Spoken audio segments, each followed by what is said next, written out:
Hello, good afternoon mga kababayan. Andito tayo ngayon sa Gulayan, Bagsakan. Ayan, mga kababayan, nandito tayo sa Bagsakan. Ano natin? Bagsakan, Aurora.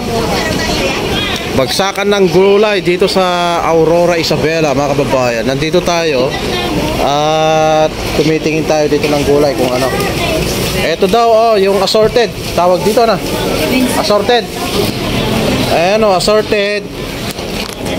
Ayan, 50 daw ang isa. Oo, assorted na yan mga kababayan. Yan si Mrs. Gusto niya yatang bumili. Ayan, assorted. Ha? Ikaw kung kukuha ka. Oo, masarap yan. Ikaw, mga ibang gulay pa kung ano. So ayan, ha? Itorta. Ano no? Itorta. Ay, torta, tarong. Nakita ni nakadun eh. Ay, yan tatingi-tingi. 10 kilos. Ha? 150 lang dito. 150 ka no, 10 kilos. 10 kilos nga tarong. Ay, may isang supot diyan. Ayan. 150 ka no diyan. Okay. Okay, mabalin mo ako dyan. Ayan, mga kababayan, ang dami mga gulay po dito, mga local vegetable po dito sa Aurora. At sa mga mga kalapit na mga municipalities dito sa Aurora. Ito yung mga nila. Mga produkto dito, ang dami mga gulay, ayan, talong, merong upo dito, sili. Ayun, palang. Palang pa yun eto ito ni. Ay, takamote kaya. Kamote ka na. Alam ba isa lang? Sabi niya Rabel. Ito yung apo, pang lang. Pangkaan, ay Hindi na kita ayan daming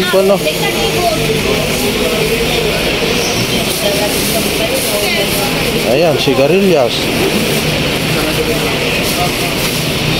Daming mga rito mga kababayan. Ayan si Mrs. Kamote naman ang gusto niya. Kamote. Ayan, kamote Magkano po? Mabalin man, mabalin.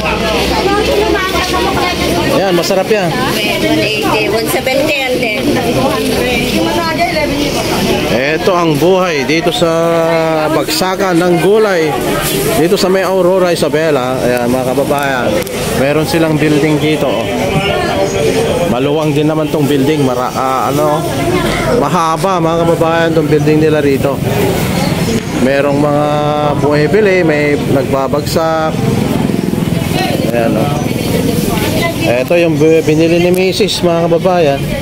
Kamote at saka assorted. May kalamansi pa. May sili pa. Ano na po? 8 na. Itong pinakamahal. Ayan. Mga talong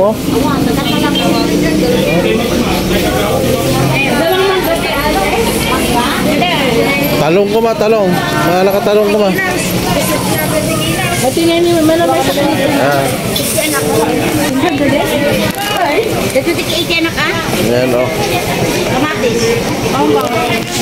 Kote yan ka naman. Kote na bebe Ito kamote. Ano mati wala. Ay, mano kang kami mata? Simple ka malatan. Handaan na. Ito yung magkano po ang sangili yan? Ano po? Kita ko natin. Saan man natin eh. Baka tamsin. Meron ba si kilo mo? Wala dyan ako. 1 kilo lang po.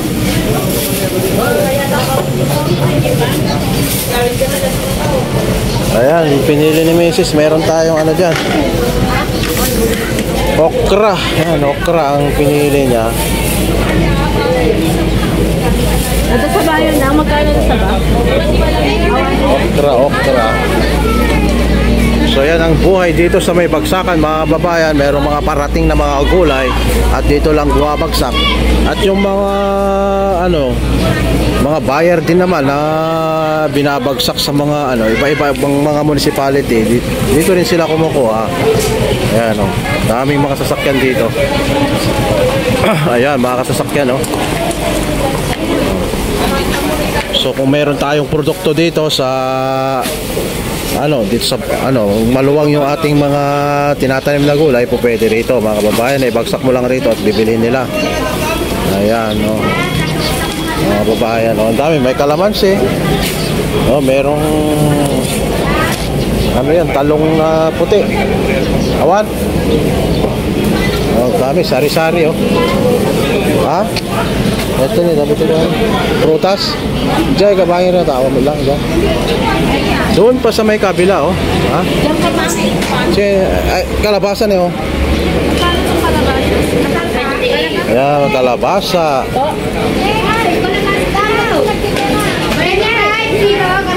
25 per kilo daw.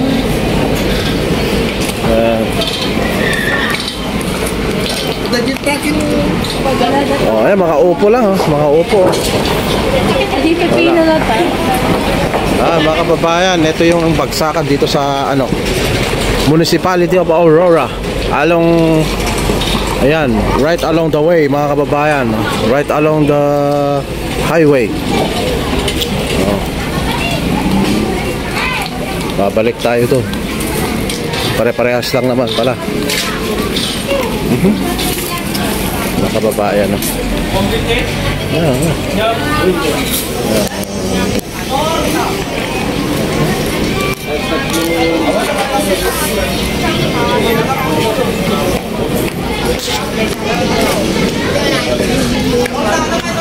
ito na yung kinuha ni Mrs. Ito na yung kinuha mo.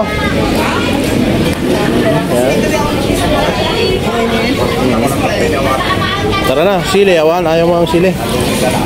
Sili pang sigang.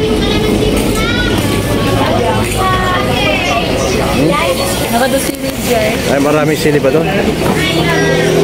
Yung kinuha ni Mrs. mga kababayan.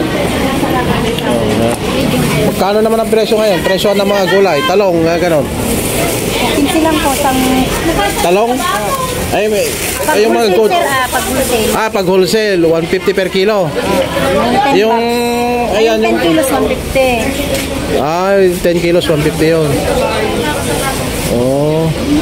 Tapos yung mga ganyan, yung talong, kasimot lang. Pag tingi-tingi sir, 25 lang. Ay, sili nga, sili na kuan. 150 per per sako, yung 10 kilos. Parang 15 lang 15 pesos. 15 pesos per kilo mga babayan ang tinda nila rito. Kahit kalabasa, 25 pesos naman yung kalabasa. 25 pesos yung kalabasa nila dito. Pagka alright, so napakarami mga gulay dito mga kababayan. Ang dami mga gulay dito. Yan mga kaibigan natin na magsasaka dito sa Aurora, and siyempre na rin sa mga karatig na municipality dito sa Isabela. Dito nila pinupunta yung mga gulay nila mga kababayan. Napakarami naman kasi rito. So dito nagtatagpo yung mga buyer and seller ng mga gulay mga kababayan. Pangbiyahe ito mga karamihan nito, ibibiyahe nila sa Manila, mga Pangasinan. Ayan mga kababayan. Alright. So eto na lang mga kababayan, hanggang dito na lang ang ating video. Thank you so much for watching our video. Until our next video again, mga kalakad. Mabuhay po tayong lahat.